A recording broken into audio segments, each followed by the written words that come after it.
తెలుసు, నిన్నటి దినం భారతదేశంలో నివసిస్తున్న ముస్లిం అందరికీ ఒక బ్లాక్ డే గాని మేము పరిగణించవచ్చు. ఎందుకంటే ఏదైతే వందల సంవత్సరాల నుంచి వక్ఫ్ బిల్లు కొనసాగుతుందో దాన్ని సవరణ పేరుతో ఈ బిల్లుని రాసేందుకు ఈ బీజేపీ ప్రభుత్వం ఈ బిల్లుని సవరణ పేరుతో ఆమోదించింది. దానికి గాను వైఎస్ఆర్సీపీ పార్టీ తీవ్రంగా ఖండించింది. మరియు నిన్న పార్లమెంట్ సభ్యులు మిథున్ రెడ్డి అన్నగారు కూడా చాలా డిబేట్ చేసినారు. అయినా కూడా టీడీపీ సభ్యులు మరియు ఏదైతే ఎన్డీఏ సభ్యులు ఉన్నారో అందరూ ఓటేసి ఈ బిల్లుని ఆమోదించినారు. ఈ వక్ఫ్ బిల్ అనేది 100 ఏళ్ల నుంచి జరుగుతూ వస్తూ ఉంది కూడా. కానీ ఏదైతే 8,75,000 కోట్ల రూపాయల ఆస్తులు కలిగిన ఏదైనా బోర్డు ఉందంటే అది ఒక బోర్డు మాత్రమేనని మీరందరూ ఇక్కడ గమనించవచ్చు. దాన్ని ఒక లిటిగేషన్లో వేసేందుకు మరియు ప్రభుత్వం దాన్ని కాజేసేందుకోసము సవరణ పేరుతో ముస్లింలకు ధోకా చేసి ఎలాంటి పరిస్థితుల్లో ఈ ఏదైతే ఇంత పెద్ద ఆస్తులు ఉన్నాయో దాన్ని మేము కాజించేయాలా, లిటిగేషన్లో వేయాలా, వీళ్ళందరినీ మైనార్టీలుగానే ఇంకా మేము వెనుకలు వేయాలనే ఉద్దేశంతో ఈ బిల్లుని ఆమోదించినారు. మరియు మేము దీనికి వైఎస్ఆర్సీపీ పార్టీ తీవ్రంగా ఖండిస్తుంది. ఈరోజు ఆఫీస్ నుండి మాకు ఫోన్ వచ్చింది. జగన్మోహన్ రెడ్డి గారు మన గౌరవ మాజీ ముఖ్యమంత్రి వర్యులు మరియు వైఎస్ఆర్సీపీ పార్టీ అధ్యక్షులు మైనార్టీలకు మేము అండగా ఉంటాం, మీరందరూ ప్రెస్ మీట్ పెట్టండి, దాని తర్వాత రానున్న రోజుల్లో కార్యాచరణ రూపొందించి మేమందరూ కలిసికట్టుగా మైనార్టీలుగా అండగా ఉండి దీన్ని మేము ముందుకు తీసుకెళ్ళి ఈ బిల్లుని వాళ్ళు పాస్ చేసినా కూడా ఇది మైనార్టీలపై వాళ్ళు రుద్దకుండా మేము అడ్డుకున్నామని వాళ్ళు ఆలోచించి ప్రతి ఒక్కరికి ఫోన్ చేయడం జరిగింది. దానిలో భాగంగానే మేము కూడా ఈరోజు ఈ ప్రెస్ మీట్ పెట్టినాము.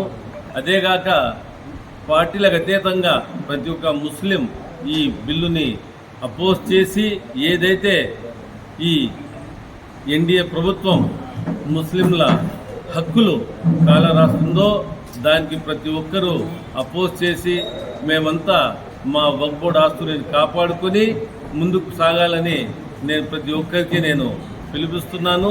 మీరందరూ ఇక్కడ గమనించవలసిన విషయం ఏమంటే ఈ భారతదేశంలో ఒకటి రైల్వేస్, 2 డిఫెన్స్, దాని తర్వాత ఏదైతే ఒక బోర్డు పటిష్టంగా ఉంది దానికి ఇంత పెద్ద ఆస్తులు ఉన్నాయంటే అది ఒక్క వక్ఫ్ బోర్డు అనే మీరందరూ గమనించవలసిందిగా నేను కోరుతున్నాను. నిన్న మైనార్టీ మంత్రి కిరణ్ రిజిజు గారు చెప్పినారు, దాదాపు 8,75,000 కోట్ల రూపాయల ఆస్తులు కలిగిన వక్ఫ్ బోర్డును మేము ముస్లింలకు ఉపయోగపడే విధంగా మేము రూపొందిస్తున్నామని. కానీ ఆ అజెండా అది కాదు వాళ్ళది. ఎట్టి పరిస్థితుల్లోనూ ఈ వక్ఫ్ బోర్డు బిల్లును డైల్యూట్ చేసి మమ్మల్ని అందరినీ ఈ ఆస్తులు ఎప్పుడో 500 ఏళ్ళ ముందు ఉండే ఆస్తుల్ని ఈరోజు రికార్డులుగా మీరు తీసుకొని రండి, 6 నెలల్లో మీరు వచ్చి దీన్ని రెగ్యులరైజ్ చేసుకోండి అంటే ఎక్కడి నుంచి తెచ్చేయాలి. కాబట్టి దీన్ని ప్రభుత్వ భూమిగా వాళ్ళు పరిగణించి మేము ఏవైతే వక్ఫ్ బోర్డు ఆస్తులు ఉన్నాయో దాన్ని అందరినీ ప్రభుత్వం స్వాధీనపరచుకోవాలనే ఉద్దేశంతోనే ఈ బిల్లు తెచ్చినారు తప్ప ఏది ముస్లింల కోసం వాళ్ళేంది చేసేది. ఈ ఆస్తులు అట్లే పెట్టేయండి. ఎన్నో సంవత్సరాల నుంచి ఇది అన్కాన్స్టిట్యూషనల్. ఏదైతే భారత రాజ్యాంగాన్ని అంబేద్కర్ గారు రాసినారో ఆ భారత రాజ్యాంగం పైన ప్రతి ఒక్క చట్టసభల్లో ప్రతి ఒక్క సభ్యులు ప్రమాణం చేస్తారు, మేమందరినీ సమానంగా చూస్తాం, మేము సమానంగా వాళ్ళ హక్కులు ఇస్తామని. ఇక్కడికి వస్తే దాన్ని కాలరాసి ఏదైతే వాళ్ళు చట్టసభల్లో ప్రమాణం చేస్తారో దాన్ని విరుద్ధంగా వ్యవహరిస్తున్నారు.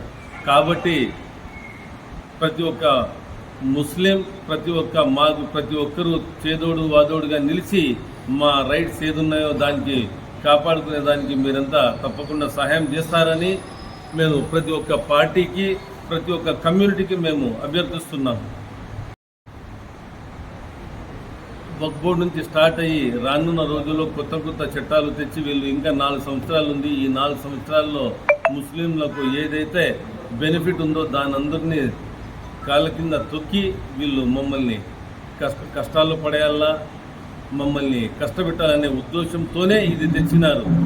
దీనికి గాను టీడీపీ పూర్తిగా సంపూర్ణంగా మద్దతు ఇచ్చింది. చంద్రబాబు నాయుడు గారు ఎప్పుడూ ముస్లింల మనోభావాలకు విరుద్ధంగానే వ్యవహరించినారు.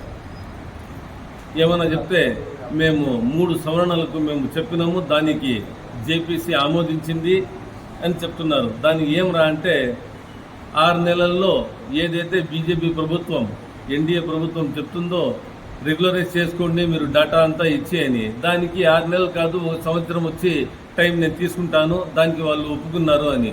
మాకు ఈ బిల్లు ఏదైతే ఇప్పుడు ప్రస్తుతం ఉందో దాన్నే కావాలి మాకు, అంతేగాని దీంట్లో మాకు సవరణలు అవసరం లే. మీరు సవరణల పేరుతో మమ్మల్ని ముస్లింలని ఊరికేనే కళ్ళబుల్లి మాటలు ఎందుకు చెప్తారు? ఎప్పుడూ మీరు ముస్లింల ద్రోహి, ముస్లింలకు ఎప్పుడు మీరు అపోజ్ చేసినారే తప్ప మమ్మల్ని ఓట్ బ్యాంకుగా యూజ్ చేసుకున్నారే తప్పితే మాకు ఎలాంటి మీరు మా హక్కులను కాపాడుకునేందుకు మా హక్కుల కోసం మీరు పోరాడలేదు. కాబట్టి చంద్రబాబు నాయుడు గారు ముస్లింల ద్రోహి. ప్రతి ఒక్కరూ ఇక్కడ గమనించాల్సిన విషయం ఏమంటే ఏదైతే పార్టీలు ఈరోజు మా బిల్లుకు మద్దతు ఇచ్చినాయో అవే మా పార్టీలు. టీడీపీ పార్టీ అయితే ఎప్పుడు మాకు ద్రోహి అని మళ్ళీ మీకు చెప్పుకుంటున్నాను. ఏదైతే వీళ్ళు సవరణల పేరుతో మాకు చెప్పినారో దాంట్లో ఇంకొక పాయింట్ ఏముందంటే ముస్లిమేతరులు ఉండకుండా మేము చెప్తామని. ముస్లిమేతరులు ఎందుకుంటారు? మా ఏదైతే ఈ బిల్లులో ముస్లిమ్స్ తప్పితే వేరే వాళ్ళు ఉండే అవసరమే లేదు. అట్లానే వేరే బోర్డులు ఉన్నాయి, వేరే చాలా కమ్యూనిటీస్ బోర్డ్స్ ఉన్నాయి. దానికే ముస్లింలకు కానీ మీరు మెంబర్స్గా అపాయింట్ చేస్తారా చెప్పండి. కాబట్టి ఇది పచ్చి అబద్ధము. చంద్రబాబు నాయుడు గారు మాకు వెన్నుపోటు ముందు పొడిచినారు, ఇప్పుడు కానీ పొడుస్తున్నారు. మీ రాష్ట్రము ఈ దేశ ప్రజలు గమనిస్తున్నారు. ముస్లింల వక్ఫ్ బోర్డు బిల్లుకు ఎవరు మద్దతు ఇచ్చినారు, ఎవరు ముస్లింల పక్షపాతి, ఎవరు ముస్లింలకు విరుద్ధంగా వ్యవహరిస్తున్నారు అనే దానిపైన మీరందరూ గమనించి రానున్న రోజుల్లో ఈ బిల్లు పాస్ అయినప్పటికీ మేమంతా కలిసికట్టుగా పోరాడి మా హక్కులను పరిరక్షణ చేసుకోవాల్సిన అవసరం చాలా ఉందని నేను ఈ సభాముఖంగా ప్రెస్ మీట్ ముఖంగా చెప్పుకుంటున్నాను. రేపు శుక్రవారం ప్రతి మసీదులోనూ దీని గురించి మాట్లాడమని జమీతుల్ మాహిన్ నుంచి ప్రత్యేకంగా డైరెక్షన్స్ వస్తున్నాయి. ఇంకా రానున్న రోజుల్లో ఎలాంటి కార్యాచరణ ఉంటుందనేది ముస్లిం సంస్థలైన జమీతుల్ మాహిన్, జమాతే ఇస్లామీ మరియు అలాగే ఏవైతే ముస్లిం సంస్థలు ఉన్నాయో అవి, అదేగాక మన పార్టీ తరఫున వైఎస్ఆర్సీపీ పార్టీ నుంచి కూడా తప్పకుండా కార్యాచరణ రూపొందిస్తారు. దానికి అనుగుణంగా మేము కానీ నడుచుకుంటాం. మా హక్కులను తప్పకుండా మేము కాపాడుకుంటాం. ఈ దేశంలో ముస్లింలు దాదాపు అకార్డింగ్ టు సెన్సస్ 14.6% ఉన్నారు. దాదాపు 20 కోట్ల ప్రజలు ఉంటే వాళ్ళ హక్కులను కాలరాసి నిన్న ఈ బిల్లుని లోక్సభలో ఆమోదించినారు. ఈరోజు రాజ్యసభలో కూడా ఈ బిల్లు జరుగుతూ ఉంది. కాబట్టి ఈ బిల్లుని వైఎస్ఆర్సీపీ పార్టీ తరఫున మేమంతా ఖండిస్తున్నాం. అన్ని మత సంస్థలకు మేము మాట్లాడి వాళ్ళ సపోర్ట్ తీసుకుని రానున్న రోజుల్లో కార్యాచరణ చేసి ఈ బిల్లుని మేము ఎలాంటి పరిస్థితుల్లో అమలు కాకుండా చేస్తామని మేము వాళ్ళను హెచ్చరిస్తూ మిమ్మల్ని అందరినీ మేము వచ్చిన దానికి అందరికీ కృతజ్ఞతలు తెలుపుకుంటున్నాం. భారతదేశంలో ముస్లింల పైన జరిగిన అన్యాయాన్ని ముస్లింలను అణగదొక్కడానికి మరీ ముఖ్యంగా వక్ఫ్ ఆస్తులను కాజేసి ఏదైతే మైనార్టీలుగా ఉన్న ముస్లింలను మైనార్టీలుగానే అణగదొక్కడానికి ఈ భారతదేశంలో ఉండే పార్లమెంట్లో నిన్న బీజేపీ ప్రభుత్వం ముస్లిం సవరణ చట్టం పేరుతో ఈ రాష్ట్రంలో ఉండే ముస్లిం మైనార్టీల ఆస్తులు దోచుకోవడానికి చేసిన బిల్లుకి భారతదేశంలో ఉండే ప్రధాన పార్టీలన్నీ కూడా వ్యతిరేకించాయి. ఇక్కడ మాత్రం మన రాష్ట్రంలో కూటమి ప్రభుత్వం కానీ బీజేపీ ప్రభుత్వం కానీ కూటమి ప్రభుత్వంలో ఉండే అన్ని పార్టీలలో కూడా ఈ బిల్లుకు ముందరుండి విప్పులు జారీ చేసి మరీ అత్యుత్సాహం ప్రదర్శించి బిల్లును పాస్ చేయడం రాష్ట్ర ప్రజలందరూ కూడా ప్రతి ఒక్కరు కూడా బాధపడుతున్న విషయాన్ని ఈ పార్టీలు గమనిస్తున్నదో తెలియదు. కానీ మైనార్టీల యొక్క ఆస్తుల మీద ఎందుకు మీకు అంత ప్రేమ వచ్చింది? దాదాపు 100 ఏళ్లుగా మైనార్టీలు ఈ యొక్క రాష్ట్రంలో స్వాతంత్రం వచ్చిన తర్వాత స్వేచ్ఛగా స్వాతంత్రంగా వక్ఫ్ బోర్డుని ఏ విధంగా జరుపుకోవాలో, వక్ఫ్ ఆస్తులు ఏ విధంగా కాపాడుకోవాలో, వక్ఫ్ ఆస్తులు కాపాడుకోవడానికి కమిటీలు వేసుకొని కాపాడుకుంటుంటే ఈరోజు కొత్తగా మీరు ఏదో మైనార్టీలకు అన్యాయం జరిగిపోతుంది అని చెప్పి అంత ప్రేమ ఎందుకు వచ్చిందో ఈ బీజేపీ ప్రభుత్వానికి అయితే నిజంగా చాలా రాష్ట్ర ప్రజలు నవ్వుకుంటున్నారు. ఉన్నట్టుండి ఎందుకు బీజేపీ ప్రభుత్వానికి మైనార్టీ మీద ఎంత ప్రేమ వచ్చింది అంటే ప్రతి ఒక్కరి ఎక్కడ చూసి మాట్లాడుతుండేది కేవలం మైనార్టీల ఆస్తులను ఏ విధంగా వారి దగ్గర నుండి లాక్కోవాలి, వారిని ఏ విధంగా ఆ బోర్డుని పూర్తిగా భూస్థాపితం చేయాలని చెప్పి ఒక ఉద్దేశంతో ఈరోజు ఈ భారతదేశంలో ఉండే ఎన్డీఏ కూటమి బీజేపీ ప్రభుత్వం ఈరోజు ఈ యొక్క పన్నాగం పన్నిందనేది వాస్తవం అని చెప్పి ఈ సందర్భంగా మీకు తెలియజేసుకున్నాం. ఎందుకంటే ఈరోజు రాష్ట్రంలో ఉండే అన్ని ప్రధాన పార్టీలన్నీ కూడా ఏదైతే ఈ ప్రభుత్వం చేస్తున్న ఈ అన్యాయానికి నిన్న పార్లమెంట్లో సాక్షాత్తు చాలామంది పార్టీలు ప్రత్యక్షంగా ఈ బిల్లును వ్యతిరేకించిన, ఇందులో వైఎస్ఆర్సీపీ కూడా ప్రత్యక్షంగా ఈ బిల్లును వ్యతిరేకించి ఇది చాలా అన్యాయం, ద్రోహం చేస్తున్నారని చెప్పి మాట్లాడడం జరిగింది. ఇలాంటి పార్టీలకు ముస్లిం మైనార్టీలు ఎప్పుడు అండగా ఉంటారని చెప్పి చెప్పడానికి ఇది ఒక నిదర్శనం. ఎందుకంటే మీకు ఎందుకు ముస్లిం మైనార్టీల ఆస్తుల మీద మీ యొక్క ఆధిపత్యం చలాయించడానికి ఈరోజు చేస్తున్నారనేది మా వాదన. ఎందుకంటే గతంలో ఎప్పుడు ముస్లింల యొక్క మైనార్టీలు ఎవరైతే వక్ఫ్ ఉండదో, వక్ఫ్ అనేది ఎవరైనా నాకు సంబంధించిన డబ్బులు లేదా నా దగ్గర ఏదైనా ఆస్తి ఉంటే పేద మసీదు అంటే మెయింటెనెన్స్ లేని మసీదులు కానీ మద్రసాలు కానీ ఏదైతే శ్మశాన వాటికలకు వాటికి డబ్బులు ఎవరు ఇచ్చే అవసరం లేదు అని చెప్పి కొంతమంది దాతలన్నీ కూడా వందల సంవత్సరాల నుండి లక్షల కోట్ల ఎకరాలు వఫ్గా దానం చేసి ఈ మసీదుల మరమ్మతులకు, మసీదు మెయింటెనెన్స్కి, మద్రసా మెయింటెనెన్స్కి, కబ్రస్థాన్ మెయింటెనెన్స్కి ఇవన్నీ చేసిన భూముల మీద మీకు ఎందుకు హక్కు ఉండాలని చెప్పి మేము ముస్లిం మైనార్టీలుగా అడుగుతున్నాం. ఎందుకంటే పెద్దలందరూ కూడా ఈ మసీదులు సజావుగా సాగాలి, ఎవరి దగ్గర అడిగే అవసరం లేకోకుండా ఉండాలని చెప్పి ఆనాడు పెద్దలందరూ కూడా ఆలోచన చేసి పెద్ద మనసుతో వఫ్గా ఈ భూములో లక్షల కోట్ల ఎకరాలు భారతదేశంలో ఇప్పుడే మక్బూల్ గారు చెప్పారు, భారతదేశంలోనే కాదు ప్రపంచంలో వఫ్ ఆస్తులు అనేది ఎక్కడ కూడా లేని విధంగా భారతదేశంలో ఏదైతే నేవీ తర్వాత రైల్వే తర్వాత భారతదేశంలో వఫ్ భూములు ఉన్నాయంటే అది వఫ్ భూములు భారతదేశంలో. అలాంటి భూముల మీద మీరు కన్నేసి అది మంచి వాల్యుబుల్ భూములు ఉన్నాయి కాబట్టి దాన్ని ఏదో విధంగా కాజేయాలని చెప్పి బీజేపీ ప్రభుత్వం ఈరోజు పన్నాగం పన్ని మైనార్టీలకు ద్రోహం చేస్తూ ఉంది, అన్యాయం చేస్తూ ఉంది. దీన్ని సహించే ప్రసక్తే లేదని చెప్పి సందర్భంగా నేను కోరుకుంటున్నాను.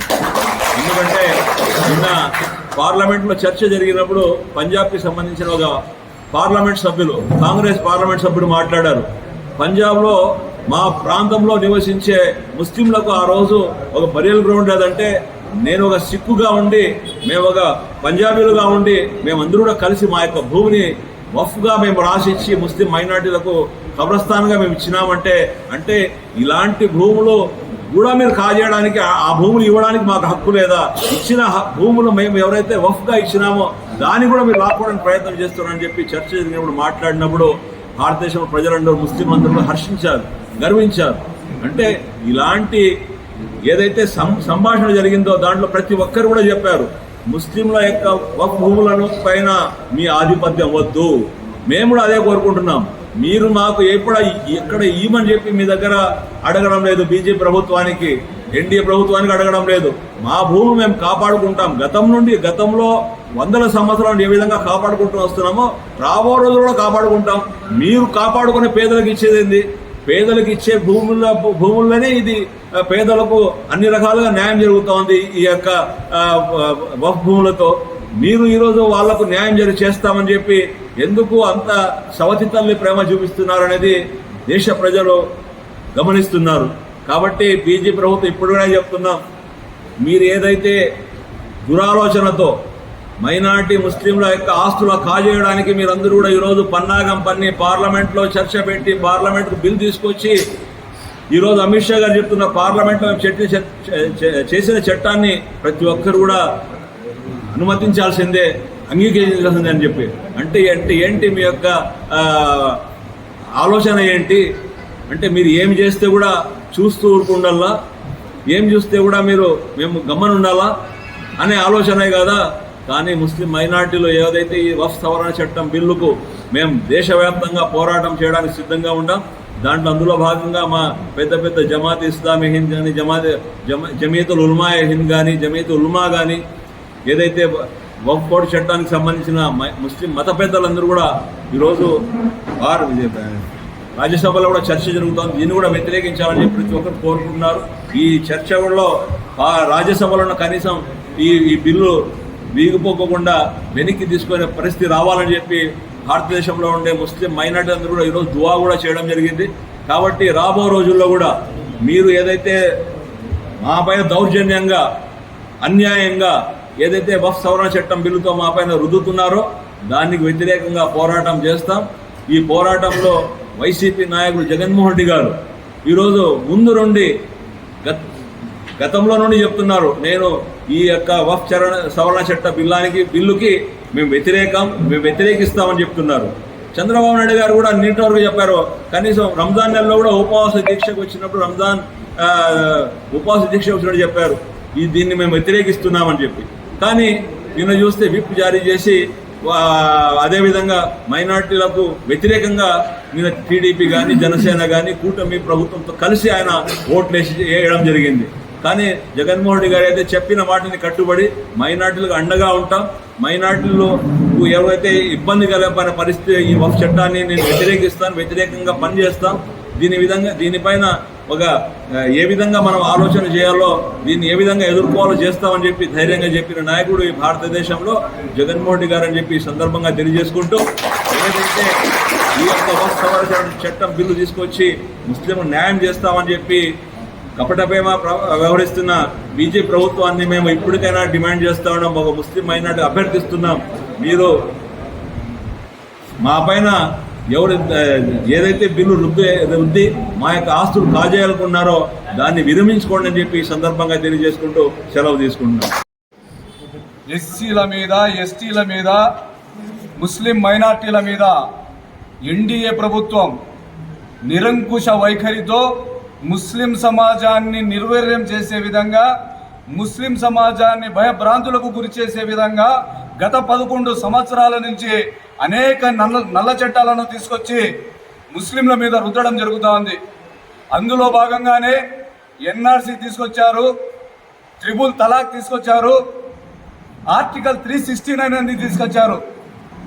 ఇప్పుడు కొత్తగా నిన్న పార్లమెంట్లో వక్ఫ్ అమెండ్మెంట్ బిల్ అని చెప్పేసి భారతదేశంలో ఉన్నటువంటి వక్ఫ్ భూములన్నీ ప్రభుత్వ పరం చేసుకొని రాబో తరాల ముస్లింలకు నిర్వీర్యం చేసే కార్యక్రమమే ఈ ఎన్డీఏ ప్రభుత్వం తీసుకున్న నిర్ణయం అని చెప్పేసి ఈ సందర్భంగా తెలియజేస్తున్నా. నార్త్ ఇండియాలో ఒక పల్టూ చాచా ఉన్నాడు, అతని పేరు నితీష్ కుమార్. అంతకంటే పల్టూ చాచా సౌత్ ఇండియాలో ఉన్నాడు, అతని పేరు నారా చంద్రబాబు నాయుడు.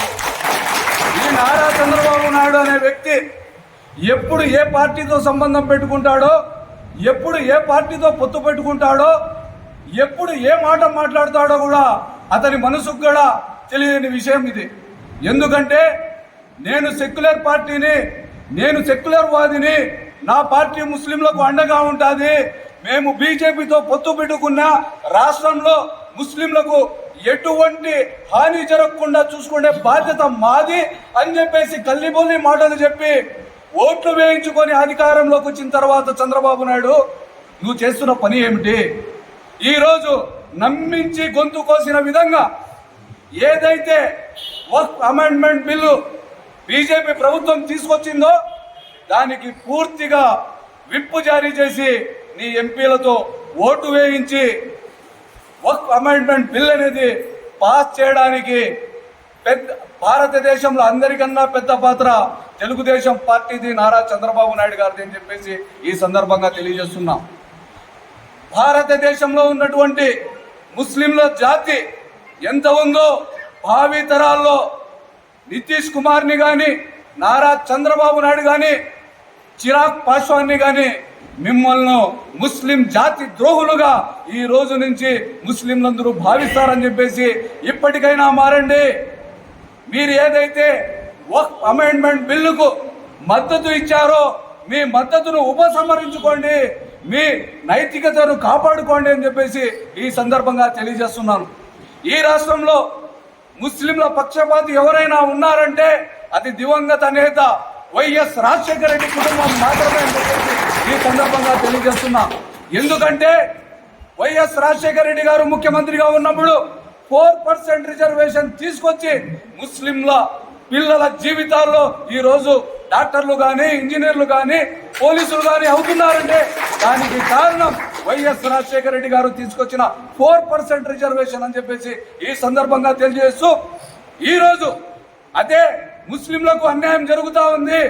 దేశవ్యాప్తంగా ముస్లింలను అస్థిరం చేసే విధంగా కేంద్ర రాష్ట్ర ప్రభుత్వాలు ఒక నిర్ణయం తీసుకుంటున్నాయి. దాన్ని పూర్తిగా వ్యతిరేకించాలా, ముస్లింలకు అండగా వైఎస్ఆర్ కాంగ్రెస్ పార్టీ ఉండాలా అని చెప్పేసి మహానేత కుమారుడైనటువంటి వైఎస్ఆర్సీపీ అధ్యక్షులు జగన్మోహన్ రెడ్డి గారు తన పార్టీ నుంచి ఎంపీలతో ఒక్కటే విషయం చెప్పడం జరిగింది.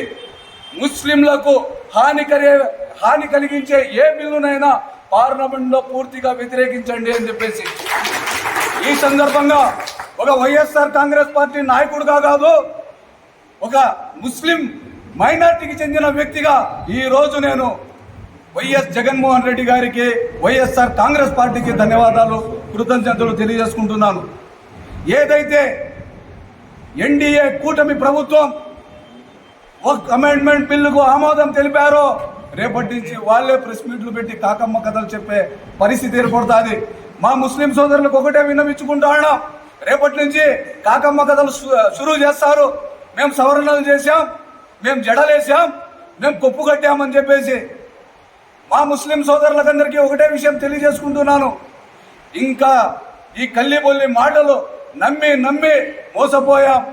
ఇంకా రాబో రోజుల్లో ఈ కల్లిబొల్లి మాటలన్నీ కట్టిపెట్టండి. ఏదైతే జమాతే ఉలమా హిందూ కానివ్వండి, ఆలింలు కానివ్వండి, సెక్యులర్ వాదులు కానివ్వండి, సెక్యులర్ పార్టీలు కానివ్వండి, ఎవరైనా వక్ఫ్ అమెండ్మెంట్ బిల్లుకి వ్యతిరేకంగా దీక్షలు చేస్తారో, వారి గలం విప్పుతారో రాష్ట్ర వ్యాప్తంగా వైఎస్ఆర్ కాంగ్రెస్ పార్టీ వారికి అండగా ఉంటుంది.